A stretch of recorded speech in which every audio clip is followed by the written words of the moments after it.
Sudah masuk share screen-nya? Sudah.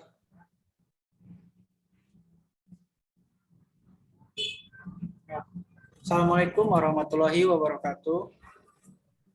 Waalaikumsalam warahmatullahi wabarakatuh. Waalaikumsalam warahmatullahi wabarakatuh. Selamat malam. Oke, pada saya Rama Putra Mahendri akan memandu presentasi pada malam ini. Di mana presentasi ini akan disajikan oleh kelompok 11 yang tadi sudah dijelaskan anggotanya. Lalu untuk materi hari ini kita akan membahas kompresi data dan teks yang terdiri dari beberapa pokok-pokok bahasan seperti pertama kita akan membahas pengertian dari kompresi data, lalu kita akan membahas juga apa saja jenis-jenis dari kompresi data, lalu kita bagaimana sih cara teknik dalam kompresi teks itu, dan apa saja aplikasi pada kompresi data dan teks. Oke, untuk materi pembahasan materinya akan saya berikan kepada Raihan Alapit Muyasar. Silakan. Baik, terima kasih kepada moderator. Materi pertama adalah pengertian kompresi data. Kompresi data merupakan sebuah teknik pada ilmu komputer untuk mengecilkan ukuran data. Kompresi data juga dapat disebutkan sebagai memapatkan data, yaitu merapatkan atau ada beberapa bagian yang dibuang. Jadi data yang ada dimapatkan menjadi lebih kecil dari ukuran sebenarnya, dengan tujuan untuk menghemat penyimpanan.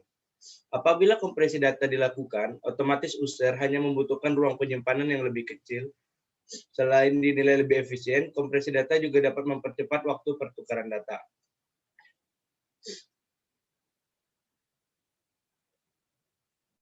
Untuk mengetahui teknik kompresi teks lebih jauh, berikut adalah contoh perhitungan kebutuhan data teks selama 1 detik pada layar resolusi 640 x 480. Misalkan satu karakter sama dengan 2 bit termasuk karakter ASCII extended, setiap karakter ditampilkan dalam 8 x 8 piksel. Jumlah karakter yang dapat ditampilkan per halaman yaitu 640 x 480, yaitu resolusi layar dibagi dengan 8 x 8. Setelah itu dikali dengan 4.800 karakter. 4.800. Menghasilkan 4.800 karakter. Kebutuhan tempat penyimpanan per halaman 4.800 dikali 2 bit yang akan dapat menghasilkan 9.600 bit atau 9,375 kilobit. Baik, ada beberapa macam jenis kompresi data. Kompresi data dibagi menjadi 2, yaitu kompresi data lossy compression dan kompresi data lossless compression. Pertama ada kompresi data lossy compression. Kompresi data lossy compression digunakan untuk mengkompres berkas yang bertujuan untuk komunikasi maupun penyimpanan. Lossy berarti data yang terkompresi tidak sama persis dengan data aslinya. Ketika data yang terkompresi disandikan kembali, maka tidak akan sama persis dengan yang aslinya. Data yang kedua ada kompresi data lossless compression, yaitu digunakan untuk pengiriman dan penyimpanan teks atau berkas biner. Kompresi data lossy menjalankan algoritma kompresi data untuk kompresi atau enkode data asli menjadi data terkompres. Maka data tersebut sama persis dengan data yang aslinya. Contoh kompresi data yang menggunakan algoritma lossless data adalah zip.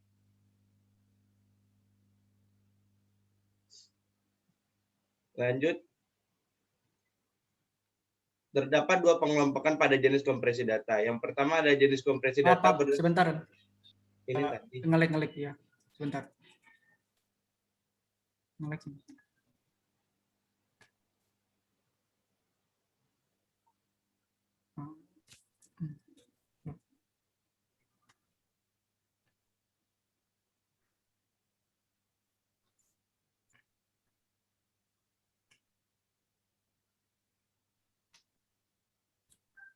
Ya, lanjut lagi. Baik, saya lanjutkan. Ada 2 jenis kompresi data berdasarkan mode penerimaan data. Yang pertama ada dialog mode dan retrieval mode. Yang pertama ada dialog mode. Dalam mode merupakan proses penerimaan data di mana pengirim dan penerima seakan-akan berdialog secara langsung atau real time. Dan di dalamnya terjadi proses kompresi yang tidak disadari seperti pada video conference atau live streaming. Dan kedua ada retrieval mode, merupakan proses penerimaan data yang tidak dilakukan secara langsung atau no real time, dilakukan secara random access terhadap data dan bersifat interaktif. Contoh dari retrieval mode adalah penggunaan API dalam website atau pengaksesan data oleh klien menuju server.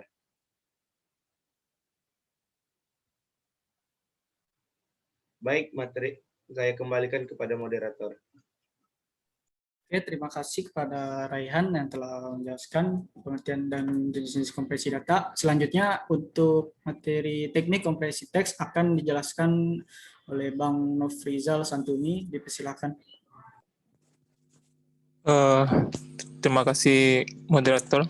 Baiklah, selanjutnya saya akan melanjutkan materi, yaitu tentang teknik kompresi teks. Ada itu run length encoding atau RLE. Yang A, data A, B, C, D, E, F, G, G sama dengan 17 karakter.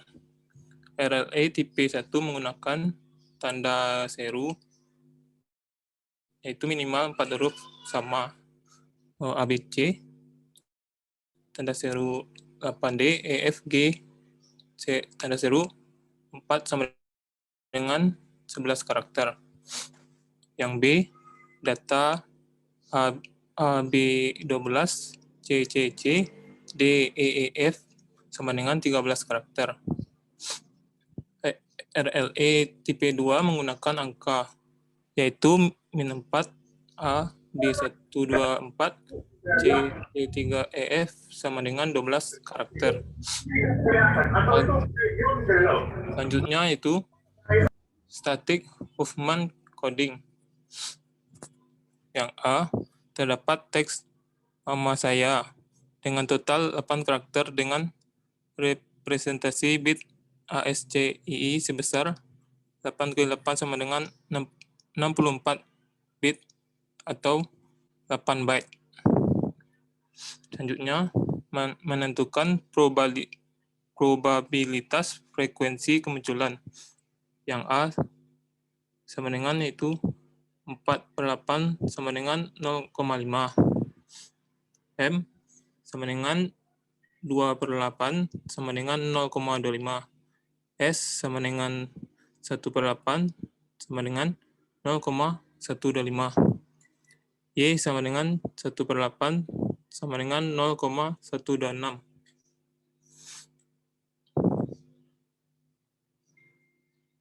Baiklah, ini contoh pengerjaannya. Diketahui A sama dengan I, M sama dengan 00, S sama dengan 0,10, dan Y sama dengan 0,11. Yang direpresentasikan menjadi rangkaian bit 1, 0, 0, 0, 1, 0, 0, 1, 1, sehingga jumlah bit yang dibutuhkan hanya 9 bit. Selanjutnya itu algoritma Shannon-Fano, yaitu terdapat teks hello membuat daftar peluang atau frekuensi kemunculan. Simbol hello jumlahnya itu H1, E1, L2, O1.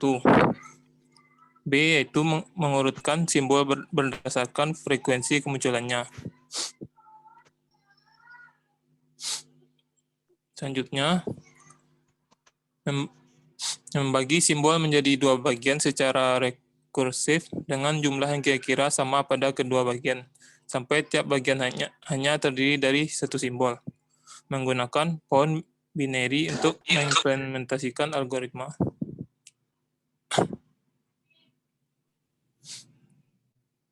Nah, ini gambar dari adaptive movement coding. Teknik ini merupakan pengembangan dari teknik SHC atau static movement coding. teknik ini ada untuk menutupi salah satu kekurangan dari SAC, yaitu mengenai probabilitas dari setiap karakter di file yang terkompres. Selanjutnya, yaitu aplikasi kompresi data dan teks. Ada dua, yaitu formatnya. Yang pertama zip. Zip ditemukan pertama kali oleh Pelkats untuk program pkzip yang kemudian dikembangkan menjadi WinZip, WinRAR, dan 7zip. Selanjutnya, RAR format. RAR ditemukan oleh Eugene Rousseau pada 10 Maret 1972 di Rusia. Format RAR ini menciptakan kompres atau tekanan yang lebih padat dibandingkan dengan file berformat zip. Selanjutnya, cara membuat file menjadi zip dan RAR yaitu unduh program WinRAR pada Google dan lakukan instalasi program seperti biasa. Dan ada gambarnya. Selanjutnya, setelah terinstall, cari file yang ingin dikompresi atau dibuat menjadi zip atau RAR. Klik kanan pada file lalu pilih Add to Archive.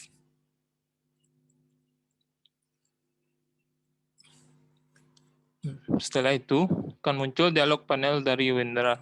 Pada opsi Archive Format, pilih format zip atau RAR. Jika sudah, klik OK.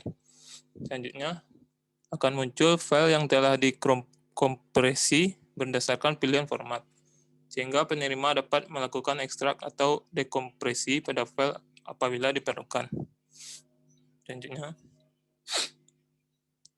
baiklah, terima kasih. Saya kembalikan ke moderator.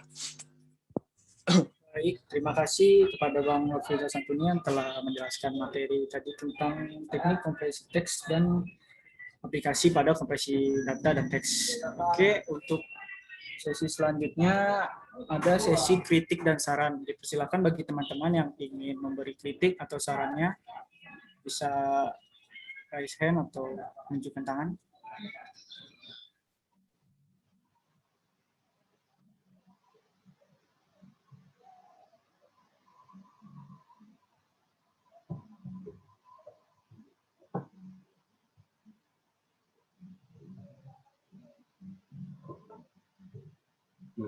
Apakah ada kritik dan saran?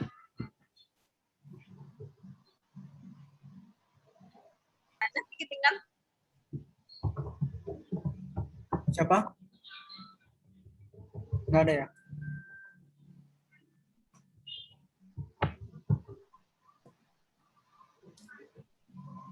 Oke, kalau tidak ada, mungkin akan masuk ke sesi pertanyaan. Mungkin bagi teman-teman yang ingin bertanya atau bingung bisa untuk ditanyakan lewat kolom chat atau langsung. Silakan.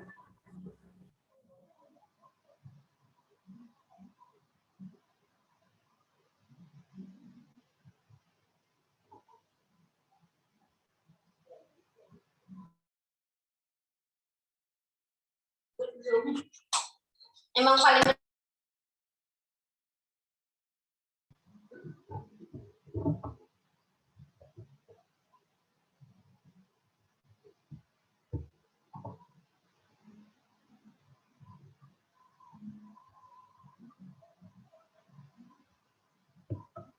Ayo, silakan ada yang mau bertanya. Silakan teman-teman.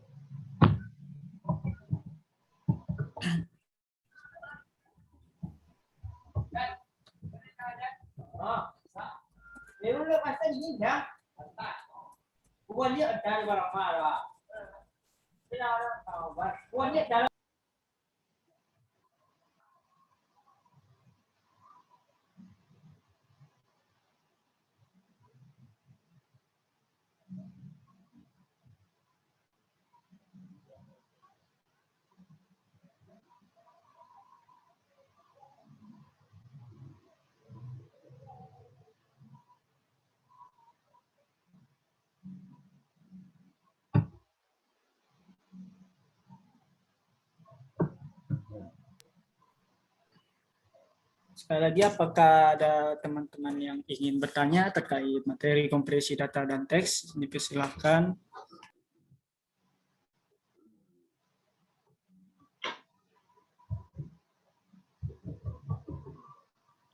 Izin bertanya, moderator. Baik. Siapa? Wahyu Permana Putra. Oke, Wahyu, silakan. Silakan. Baik, jadi pada pertemuan kali ini kita membahas kompresi teks dan data ya. Nah, jadi yang ingin saya tanyakan itu, apakah ada batasan atau size maksimal dari data atau teks yang ada itu, sampai berapa sih maksimalnya bisa kita kompresi atau kita mapatkan, atau misalnya seperti ini. Misalnya kan kita bikin sebuah novel atau buku ya, atau juga kayak buku cerita lah gitu kan, itu kalau dijadiin file itu kan lumayan besar itu. Nah, jadi nanti kalau kita misalnya ngirimnya ke teman kita atau ke publisher gitu, itu misalnya kita ngirimnya lewat WA kan, itu ada batas maksimal file yang bisa diupload berapa. Itu jadi pada saat kita save file kita itu kan bisa jadi itu lebih besar lah gitu istilahnya. Jadi maksimal file yang bisa dikompres itu berapa dan ukurannya itu berapa yang dikurangi, seperti itu. Oke, terima kasih Wahyu. Ya, mungkin ada lagi teman-teman yang ingin bertanya.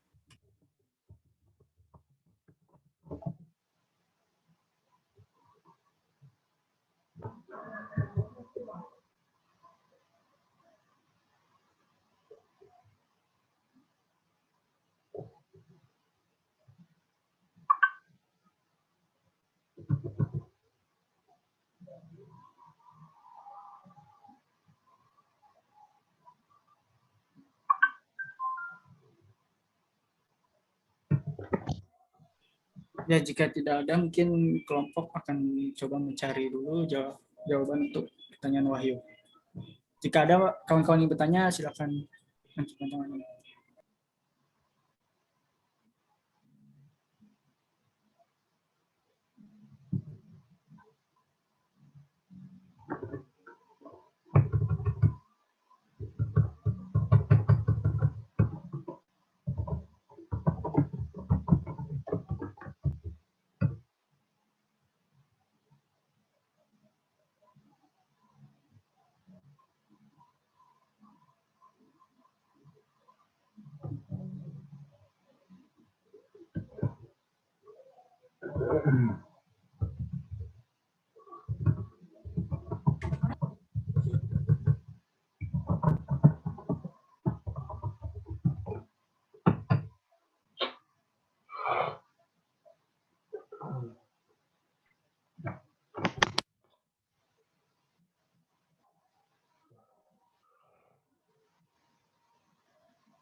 Yuk, silakan ditanggapi kelompoknya aja.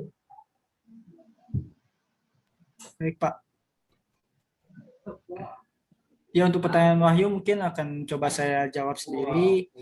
Apakah ada batasan atau size maksimal pada kompresi data? Jika ada, berapa? Tadi kita sudah membahas pada aplikasi, ada aplikasi WinRAR ya, yang dimana ada formatnya itu ada zip dan RAR. Nah, untuk batasan ukuran kompresinya itu untuk zip dia maksimal adalah 2 GB. Sedangkan untuk RAR dia ukuran kompresinya tidak terbatas. Seperti itu, Ayu. Oh baik, jadi misalnya kalau kita gunakan RAR gitu untuk mengkompres file 2 GB itu pengurangannya itu bergantung kepada apa? Misalnya berdasarkan banyak file yang ada di dalam RAR itu atau berdasarkan Lagi. ukuran masing-masing file yang ada di sana. Itu kan mempengaruhi juga mungkin ya untuk kompresi data. Mungkin bisa disampaikan lagi. Jadi kalau untuk ukuran maksimal file yang bisa dikompres itu berdasarkan aplikasi yang digunakan kan. Nah, file yang terkompres itu ukurannya berapa itu masih kelompok 11. Untuk RAR ya. Biasanya kalau biasanya kita pernah kompres RAR. Dia kan tidak terbatas, maksudnya tidak terbatas tuh Berapa aja bisa berapa aja ya, misalkan ya file aslinya itu sebesar 2 GB misalkan. Nah, nanti di RAR ini sama dia dikompres, misalkan bisa aja jadi 1 GB atau berapa sesuai algoritmanya itu yang berjalan, sesuai aplikasinya juga. Seperti itu mungkin. Ayo. Jadi nggak ada ketentuan khusus gitu. Misalnya kalau dia ini 3 GB karena dilihat dari file yang dikompres, misalnya ada 50 file yang ada di dalam folder gitu kan, dikompres ke RAR, itu biasanya nggak bisa nggak sih diprediksi gitu. Nah dari 3 GB dari 50 file pas kita kompres menggunakan RAR itu jadi berapa, bisa nggak kalau kayak gitu? Oh, kalau kayak gitu mungkin lebih ke arah program ya, karena dia kan yang bekerja itu kan algoritma programnya. Kita nggak tahu nih, misalkan filenya itu 5 GB, ya pokoknya dia terkompres gitu, berkurang, nggak kayak file sebenarnya gitu. File sebenarnya misalnya 5 GB, nanti dia terkompres jadi berapa giga gitu, sesuai algoritmanya program itu. Nah mungkin kalau zip dia kan ada batasan 2 GB ya. Zip itu kan dia memang format tersendiri gitu. Mungkin kawan-kawan pernah kayak menginstal aplikasi misalkan yang besar-besar giganya tuh. Nah, kadang biasanya di tempat download itu disediakan tuh zip 2 GB 2 GB kan. 1,7 ada berapa part gitu. Nah, itu kan pakai zip. Nah, karena maksimal cuma 2 GB gitu. Mungkin seperti itu, Ayu. Ya, jadi saya nanya itu kan soalnya pada saat kita ada keperluan ngupload file gitu kan. Jadi kita sering ngulang-ngulang kan ininya Iya. kompresnya gitu kan. Pas pertama kita coba kan dia mintanya 200 MB misalnya. File kita 500 MB. Pas kita kompres tetap di atas 200 MB gitu kan. Kan sering kayak gitu kan yang terjadi kasusnya. Jadi itu tuh berdasarkan algoritma pemrogramannya ya, algoritma dari aplikasi tersebut. Oke, terima kasih.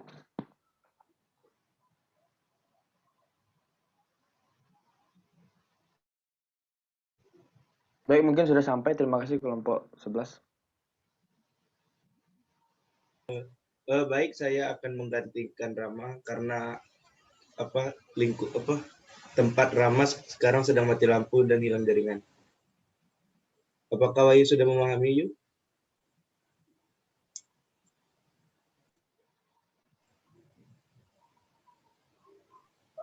Tidak, Saudara Rehan, alhamdulillah. Terima kasih, Wahyu.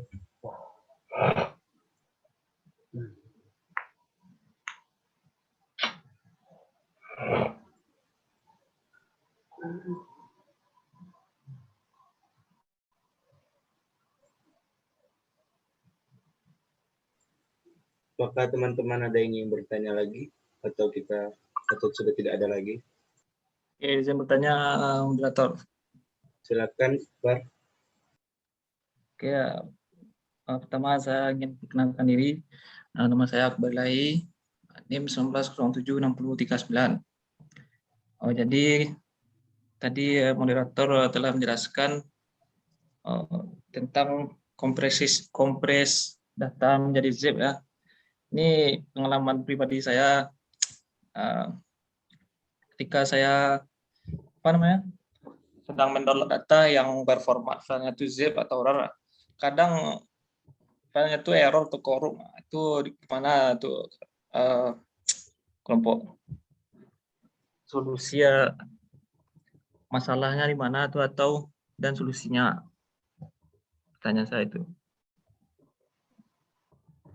Baik, saya akan mencoba menjawab dan pengalaman saya juga dan beberapa ada saya baca-baca. Ketika file zip yang kita download itu pas kita yang ekstraknya error, berarti ketika si pemilik file yang aslinya melakukan kompres, di situ ada terjadi kesalahan kompres. Misalnya dia lagi loading dikeluarkan atau ada beberapa masalah mungkin kan. Jadi ketika kita mengambil datanya dan kita kompres kembali, kita buka kembali kompresannya, maka terjadi error dan di situ terjadi error. Jadi menurut saya yang bukan karena aplikasinya yang salah, mungkin karena kelalaian dari si pengkompresan pertama. Seperti itu, Akbar.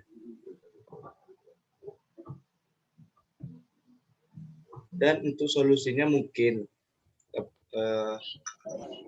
kita suruh aja yang punya datanya untuk mengkompres ulang data yang ingin dikompres sehingga terjadi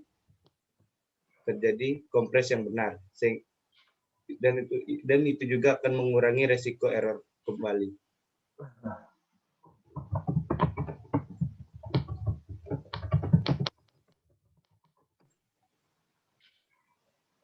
Kepada Saudara Akbar, apakah bisa memahami?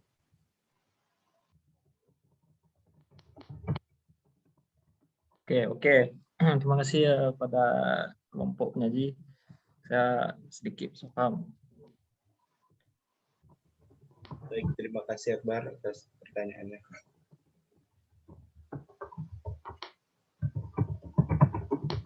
Untuk teman-teman, apakah ada yang ingin bertanya lagi?